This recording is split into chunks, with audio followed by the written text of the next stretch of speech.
कि क्यों ऐसा उन्होंने किया। नीतीश जी और नरेंद्र मोदी दोनों हम उम्र हैं और जहाँ तक राजनीतिक अनुभव की बात है, मुझे तो लगता है कि नीतीश जी के पास ज़्यादा लंबा करियर है, लंबा अनुभव है। इसलिए नीतीश जी के लिए कर्टसी एक अलग बात है, लेकिन पैर छूना तो सिवान जैसी सीट है। माले को अगर सिवान मिला होता तो सिवान अगर हम लोग निश्चित तौर पर जीतते, और हमें लगता है कि तब छपरा की भी गारंटी हो जाती, तब और भी इधर उधर की सीटों में गारंटी होती। नमस्कार, आप देख रहे हैं फर्स्ट बिहार। मैं हूं आपके साथ शैलेंद्र कुमार। देखिए, लोकसभा का चुनाव समाप्त हुआ। नरेंद्र मोदी देश के तीसरी बार प्रधानमंत्री का कल शपथ ग्रहण करेंगे। इन सब बातों को लेकर हमारे साथ बातचीत करने के लिए भारतीय कम्युनिस्ट पार्टी माले के राष्ट्रीय महासचिव दीपांकर भट्टाचार्य जी। कल नरेंद्र मोदी तीसरी बार शपथ ग्रहण कर रहे हैं प्रधानमंत्री का। अब ये जनादेश की भावना के अनुरूप नहीं है, लेकिन संख्या है और एनडीए ने उनको फिर से नेता चुन लिया तो करेंगे। आप तीन सीटों पर चुनाव लड़ रहे थे, 2 सीटें आपने जीती। काराकाट हो या आरा हो, नालंदा में कहाँ चूक रह गई? नालंदा में हम चूक नहीं कहेंगे। नालंदा सबको पता था कि बहुत कठिन सीट है और पिछले 3 दशक से उस पर जनता दल यू का कब्जा है, नीतीश जी का अपना गढ़ है। तो हमें तो लगता है कि और बहुत आखिरी दौर में जाकर के तय हुआ था। 1-2 महीना पहले भी तय होता तो शायद हम लोग सीट भी जीत लेते। कहाँ चूक रहा है? नहीं, चूक नहीं रही। हमें लगता है कि एक महीने में जितना ज़बरदस्त कैंपेन 1-1.5 महीने में संभव है उतना हमने किया है। लोगों का भरपूर समर्थन मिला, नौजवानों का, वहाँ के गरीबों का, किसानों का, पूरे महागठबंधन का। लेकिन वो है कठिन सीट, जैसे पटना साहिब बहुत कठिन सीट है इंडिया गठबंधन के लिए जीतना। इसीलिए इसको हम चूक नहीं कहेंगे।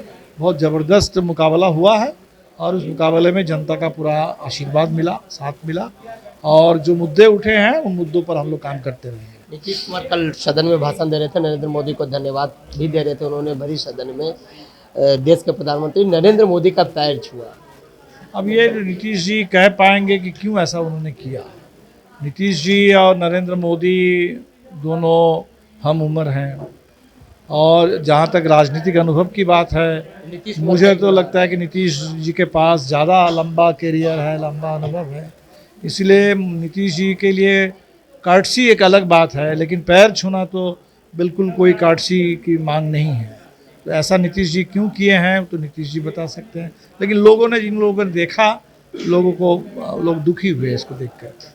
जिस तरह से आप 3 सीटें चुनाव लड़े, 2 सीटें जीते, तो वोट प्रतिशत भी आपके पक्ष में था, भारतीय कम्युनिस्ट पार्टी के पक्ष में। तो क्या लग रहा है कि आगे आने वाले विधानसभा चुनाव में सीटें ज़्यादा मांग करेंगे आप? नहीं, मांगने का सवाल तो देखिए नहीं है, लेकिन एक बात बिहार ने देखा, विधानसभा चुनाव में माले को 19 सीट मिली, 12 हम लोग जीते। बहुत कम वोट से 2-3 सीट हार गए हैं। करीब 15 सीट हम जीतने के एकदम कगार पर थे। तो उस समय एक बात उठी थी कि भाई माले को और ज़्यादा सीट मिलनी चाहिए थी, तब चुनाव परिणाम ओवरऑल माले का सिर्फ नहीं, पूरे महागठबंधन का और बेहतर प्रदर्शन होगा। इस बार भी हमें लगता है कि लोकसभा चुनाव में जो सीटों का आवंटन हुआ तब भी बात हुई, तो लोग स्ट्राइक रेट की बात करते हैं। हम कहते हैं कि इसमें 2 स्ट्राइक रेट है। एक स्ट्राइक रेट है जो चुनाव परिणाम का स्ट्राइक रेट, उस स्ट्राइक रेट में माले आगे हैं, बिल्कुल 3 में 2 हम जीते हैं। एक स्ट्राइक रेट है सीटों के आवंटन का, और इस मामले में माले सबसे पीछे है। माले को 4:1 रेशियो में सीट मिली है, 12 विधायक और 3 सीट। कांग्रेस 19 विधायक, 2 उसमें से दल छोड़ करके चले गए, 17 विधायक की नेट स्ट्रेंथ है, 9 सीट, 2:1। सीपीआई सीपीएम के लिए 2:1, राष्ट्रीय जनता दल के लिए 3:1। तो अगर सीटों के आवंटन का स्ट्राइक रेट अगर आप देखेंगे, उस रेशियो पे माले सबसे पीछे है। तो खैर, इसको लेकर आगे बात होगी। हम लोग ज़्यादा रहती तो ज़्यादा सीटें जीतते माले। बिल्कुल वो हमारी सिर्फ अकेली जीत नहीं होती, वो पूरे महागठबंधन की होती है, और इसकी वजह से और भी सीटें हम लोग जीतते। सिवान जैसी सीट है, माले को अगर सिवान मिला होता तो सिवान अगर हम लोग निश्चित तौर पर जीतते, और हमें लगता है कि तब छपरा की भी गारंटी हो जाती, तब और भी इधर उधर की सीटों में गारंटी होती। अगर पूर्णिया को लेके इतना बड़ा हंगामा नहीं होता तो इतना समय बर्बाद हुआ, इतनी ऊर्जा की बर्बादी हुई, माहौल थोड़ा ख़राब हुआ, ये सब नहीं हुआ होता तो हमें लगता है कि अररिया भी, सुपौल भी, मधेपुरा भी हम लोग जीते रहते। तो ऐसे तो कुछ चीज़ें हैं जिसको लेके समीक्षा करनी होगी, आगे देखते हैं। एक आखिरी सवाल लेंगे।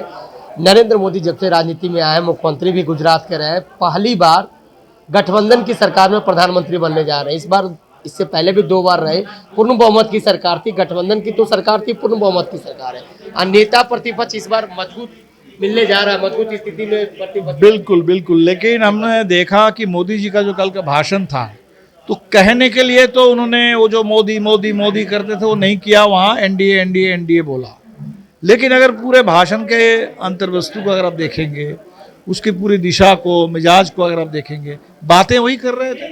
बातें वही कर रहे थे कि भाई आपने चुनाव में भी कहा कि राहुल गांधी के जो एज है उससे कम सीट मिलेगी, और आज भी आकर के वही बोल रहे हैं कि कांग्रेस को 100 सीट मिली।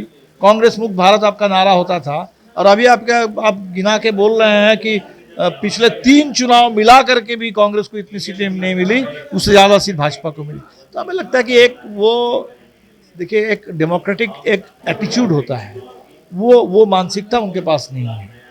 इसलिए मजबूरी में अभी उनको मोदी बोलना छोड़ करके एनडीए बोलना पड़ रहा है, गठबंधन की बात करना पड़ रहा है, मजबूरी है। लेकिन बातें वो जो कर रहे हैं, बातें वही हैं, एक पूरे शहंशाह वाली बातें हैं, एक पूरे देश के लगता है तानाशाह हैं, और उसके साथ आजकल तो परमात्मा का प्रतिनिधि के रूप में भी खुद को पेश कर रहे हैं। चलिए देखिए, ये हमारे साथ बातचीत कर रहे थे भारतीय कम्युनिस्ट पार्टी माले के राष्ट्रीय महासचिव दीपांकर भट्टाचार्य। तमाम सवालों का जवाब दिया। तमाम खबरों के साथ बने रहे फर्स्ट बैच चैनल को। पनोरमा ग्रुप, जो सोचता है वो करता है, आपके अपने सपनों का आशियाना। ये लो, मुंह मीठा करो। आज मैंने अपना जॉब छोड़ दिया, अब हम पूर्णिया वापस जाएंगे। जॉब छोड़ दिया है? मतलब ये घर कैसे चलेगा? हम करेंगे क्या? और माँ बाबूजी क्या बोलेंगे? इसलिए मैं एक और मिठाई का डब्बा लाया। अपने बिजनेस के लिए लोन अप्रूव हो गया। अरे लोन अप्रूव हो गया वो तो ठीक है, लेकिन पूर्णिया में हम रहेंगे कहाँ? अपना घर भी तो नहीं है वहाँ। इसलिए तो एक और मिठाई का डब्बा अलग से लाया हूं। हमने पूर्णिया में घर ले लिया है, पूर्णिया के ई होम्स पैनोरमा में। पूर्णिया में पैनोरमा ग्रुप लेकर आए हैं ई होम्स पैनोरमा। बड़ा घर, आलीशान जिंदगी और अत्याधुनिक सुविधाओं के संग। अरे अरे, अब क्यों मुंह मीठा करवा रही हो? क्योंकि हम घर वापसी जो कर रहे हैं। घर वापसी की खुशी पूर्णिया में ई होम्स पैनोरमा के संग। ई Homes Panorama, luxurious lifestyle redefined.